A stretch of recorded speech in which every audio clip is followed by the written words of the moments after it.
Muito bem, estamos de volta aqui em mais um Papo de Município, mais uma semana que estamos falando aqui sobre municípios, sempre agradecendo você aí que nos acompanha nas redes sociais, nos nossos canais aí de comunicação do Grupo GTM Web, você que nos ouve também nesse momento, também pela Rádio dos Municípios, né, onde também a gente reproduz aí o Papo de Município. E essa semana vamos falar de dinheiro, né, receita, um papo tão importante aí para os nossos municípios e que a gente volta e meia aborda aqui no nosso bate-papo. E hoje vamos falar de um pessoal aí que tem muito a contribuir com os municípios aí, que são os cartórios, né, Eudicípio? Tudo bem? Meu papo preferido é dinheiro. É verdade, né? Eu gosto de trabalhar, de falar de dinheiro, de receita. Vamos falar um pouquinho hoje sobre os cartórios, né? Todo mundo quis ser filho de dono de cartório. Dono de cartório. Isso porque os cartórios vão passando de geração em geração, de pai para filho. Agora isso está mudando, os concursos estão aí, então tem mudado muitos tribunais de justiça nos estados. Mas isso foi uma tendência ao longo do tempo. E o ISS de cartório, desde a Lei Complementar 116, especialmente em 2013, vem se cobrando, vem se fortalecendo a iniciativa de lançar créditos de ISS em relação aos tabeliões e aos cartórios. Mas efetivamente em 2008 é que isso teve progresso a partir da decisão lá do STF em relação à matéria e depois então desencadeou aí uma sequência nos nossos municípios de autuações e cobranças em relação ao ISS cartorial. Acho que o importante é dizer assim, que não dá para acreditar que nós estamos aí em 2016, já fazem 8 anos desse processo, que foi consagrado no Superior Tribunal Federal, Supremo Tribunal Federal, a possibilidade de nós cobrarmos o ISS de cartórios e que nós encontramos municípios ainda hoje titubeando em relação a esse tema. Então, é matéria pacificada, é uma tributação variável, né? É sobre a receita bruta, né? Não é ISS fixo como a Noreg quer, vai continuar querendo, né? Não é como o chefe do tabelionato deseja. É sobre a receita bruta. Essa já foi nas suas decisões, tanto no STF, para o julgamento da ação de constitucionalidade, tanto quanto nas decisões do Superior Tribunal de Justiça, no STJ, em relação a discussões se era fixo ou variável, que é o assunto nesse instante do nosso papo de município, foi efetivamente de que aquilo é uma atividade de caráter empresarial, visa o lucro, né? O tabelião não está ali no sentido vocacionado de bem servir a sociedade pura e simplesmente com esse desejo. Ele visa o lucro e é justo e é adequado, mas aí passa a também ter essa caracterização de caráter empresarial e logo jamais imaginar um ISS fixo, enquadramento em sociedade de profissionais. Quais são a sociedade que está ali tratada, né, o autônomo, profissional, não tem nada disso. É uma empresa, um negócio e deve assim ser tributado de forma a sua receita. De 2% a 5% vai depender aí das alíquotas dos nossos municípios. Embora eu possa imaginar que deveria ser sempre 5% para essa atividade, que não tem concorrência, que não há necessidade de expandirmos, que não há nada daquelas particularidades da atração e muito menos do incentivo que o município deve dar para esse tipo de atividade. Não há nada, então não tem por que ser uma alíquota menor do que a máxima. Outra situação é perceber que o nosso sujeito passivo não é o cartório, terceiro cartório de registro disso, daquilo, terceiro registro de imóvel, é a pessoa do tabelião lá, né? É o Carlos, o cartoriável lá, o dono do cartório que tem a propriedade, que recebeu a tutela desse processo, é quem efetivamente deve ser o sujeito passivo da nossa ação. É sobre ele, é dele essas receitas, ele que apura, né? E cuidar aí com as custas, né? Retirar fora, tratar só os emolumentos no processo, porque efetivamente as custas já são pacificadas num outro processo. Então, ter essa linha de cuidado nesse sentido e fiscalizar, lançar, discutir se tiver que discutir, mas não ter medo e insegurança no processo. É um processo como outro qualquer. Mas a gente não tem receita, onde que a gente busca informação? A gente vai no cartório, intima, notifica, ele não entrega e fica por isso mesmo. O município também não tem nenhuma ação de pedir vistas dessa documentação de forma judicial, né? Não tem nem sentido, às vezes o prefeito não quer, o procurador é muito amigo do cartório, então não acontece isso.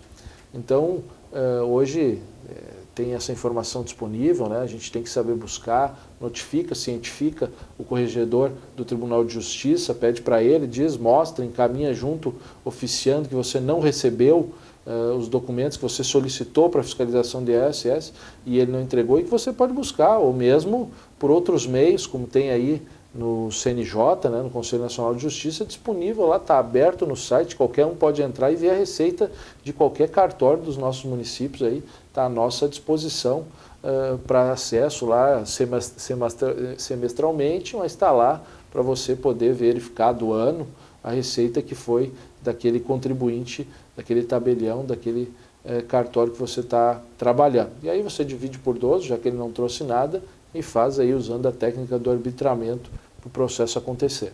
Tá? Isso é um outro ponto importante para ter a receita. Aí não tem. Muita gente vai nos nossos cursos, né, Carlos? E participa dos cursos relativos ao ISS de cartório, vai lá, treina, se capacita, volta para a prefeitura. Antes de ir, tu pergunta como é que é o ISS lá. É fixo. Então o que veio fazer no treinamento? Né? Veio fazer, se aprimorar, se aperfeiçoar, né, ao longo desses últimos anos aí, sobre fiscalização do cartório em relação à tributação variável, né, a todos os aspectos do sujeito passivo, da base de cálculo, né, de onde buscar informação, se ele é fixo, né, no seu município. Então, primeira coisa, mude a sua legislação, senão você não vai ampliar receitas. Você tem que mudar lá a sua ferramenta de tributação do Código Tributário Municipal, fazer as alterações para que a tributação de cartórios do item 21 da lista de serviços seja variável. Isso é fundamental para acontecer. E não tenha medo, não tenha insegurança.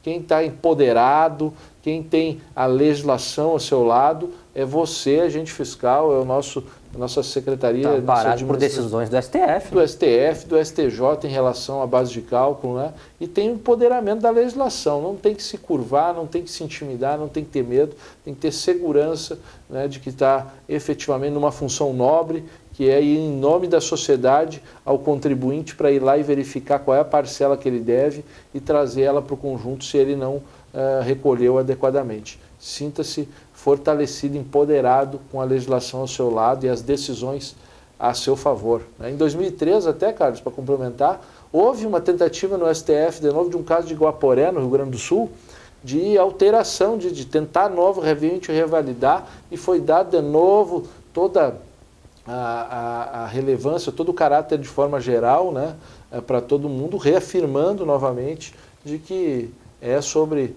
a receita bruta, de que o ISS tem incidência sobre o serviço do item 21 da lista e de que nós devemos aí efetivamente, por fim, no STJ, as discussões de que não há que se falar aí em outra situação a não ser tributar em alíquotas de 2% a 5%, né, e efetivamente fazer novas receitas para os nossos municípios. Até porque não é uma atitude que vai de forma nenhuma impossibilitar a atividade do cartório, porque a gente sabe que o serviço de cartório, na grande maioria das vezes, é um serviço que o cidadão não tem como fugir, né? Não é opcional, não é opcional fazer um reconhecimento de firma, ou registrar um documento, enfim, fazer esse tipo de procedimento, porque o cidadão efetivamente tem que fazer esse tipo de procedimento, e o cartório, então, tem uma receita que jamais vai se extinguir, sem concorrência.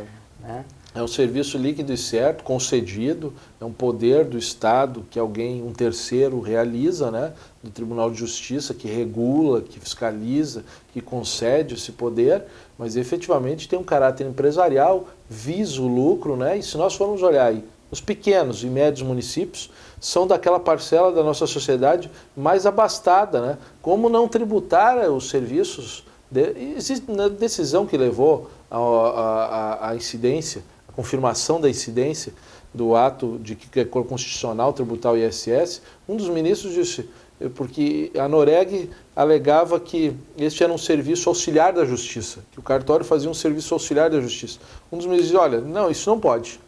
Não pode levar isso como informação e característica a sustentação do voto pela inconstitucionalidade, porque nós aqui, ministros, somos a própria justiça e pagamos imposto de renda. Então, não poderia imaginar o agente do tabelionato, do cartório, imaginar que ele também não deveria, sobre a sua receita, ter tributação desse serviço. Inclusive, Eudes, só para a gente trazer um pouquinho aqui de novo essa questão do município de Guaporé, a decisão do STF na época dizia o seguinte: a imunidade recíproca é uma garantia ou prerrogativa imediata de entidades políticas, federativas e não de particulares que executem como inequívoco o intuito lucrativo serviços públicos mediante concessão ou delegação devidamente remunerados, ou seja, visa o lucro, e por isso o SS está aí para ser aplicado. Claro, né? E os municípios não podem perder receita, não pode dar bobeira, não pode ter ISS fixo para cartório no seu município. Né? Toda vez que o prefeito cobra do secretário de Fazenda, dos seus fiscais, mais agilidade, mais tributação, deveria apresentar isso. Está aqui o projetinho que o senhor tem que encaminhar urgente. Ah, porque ele não quer, porque não gosta, porque não tem, não existe. É impossível imaginar que um serviço desse está no nosso contingente ali de atuação, esteja aí sendo tributado como autônomo, nas mesmas garantias do que serviços correlatos aí, como um pedreiro, uma cabeleireira autônoma, ou um advogado, né, um dentista que trabalhe de forma autônoma. Né? Não caberia esse tipo de situação para quem tem uma estrutura empresarial, um caráter empresarial, uma formação toda, com vários funcionários, com várias equipes, atuando inclusive na essência do negócio. Sem dúvida. Muito bem, então cabe aos municípios, às nossas administrações tributárias correrem atrás dos cartórios, porque é constitucional, o município pode fazer e deve nesse momento de crise, então é uma receita que os municípios podem correr atrás aí para o bem de toda a sociedade e da administração tributária dos nossos municípios. Muito bem, Eudes, terminando por aqui, então. Não é assunto novo, né, Carlos? É 8 anos aí que ficou decidido isso, assim, que, como vamos dizer, deixou todo mundo tranquilo, então, em relação ao tema, à temática. Então não é assunto novo, mas que, diante do quadro que se vê aí, a gente tem que reforçar a todo momento. Eu acho que valeu para o Papo de Município hoje trazer mais essa discussão. Valeu, discussão que já esteve lá no STF, no STJ várias vezes, e as decisões foram todas em prol das receitas dos municípios, ou seja, os municípios podem então tributar os cartórios e devem, como a gente fala aqui, a gente reforça então mais uma vez essa questão dos cartórios que já está morta aí nos municípios. Muito bem, Eudes, muito obrigado então pelo nosso bate-papo aí. Vamos lá. E semana que vem a gente está de volta então, esperando você mais uma vez aqui no Papo de Município. Obrigado aí pela sua companhia, até a próxima. Tchau, tchau. Tchau.